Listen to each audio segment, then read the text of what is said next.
भगत सिंह ऐसे समय में बड़े हुए जब अंग्रेजों का राज सिर्फ शासन नहीं था बल्कि अपमान और अत्याचार था। अपने ही देश में भारतीयों को दूसरे दर्जे का नागरिक समझा जाता था। यह सब उन्होंने सिर्फ सुना नहीं बल्कि अपने आसपास महसूस किया। उनका परिवार भी आज़ादी की लड़ाई से जुड़ा हुआ था, इसीलिए बचपन से ही उनके अंदर अन्याय के खिलाफ खड़े होने की भावना थी। फिर एक घटना ने उनकी सोच को पूरी तरह बदल दिया। 1919 का जलियांवाला बाग हत्याकांड। सैकड़ों निर्दोष लोगों को बिना चेतावनी के गोली मार दी गई। उस समय भगत सिंह बहुत छोटे थे, लेकिन इस घटना ने उनके मन पर गहरा असर छोड़ा। यही से उनका गुस्सा एक मकसद में बदलने लगा। जैसे जैसे वे बड़े हुए, वे सिर्फ भावुक नहीं रहे बल्कि एक डीप थिंकर बन गए।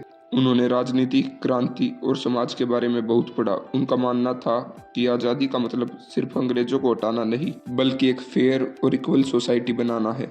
फिर जब लाला लाजपत राय की मृत्यु हुई, जो अंग्रेजों के लाठीचार्ज के कारण हुई थी, तब भगत सिंह ने इसे अन्याय माना और इसका जवाब देने का फैसला किया। उन्होंने अपने साथियों के साथ मिलकर सॉन्डर्स की हत्या की।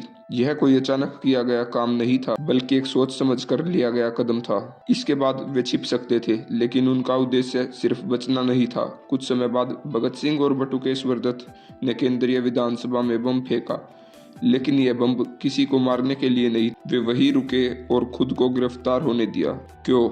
क्योंकि उन्हें एक मंच चाहिए था। जेल और अदालत उनके लिए सजा नहीं बल्कि अपने विचारों को लोगों तक पहुंचाने का एक तरीका बन गए।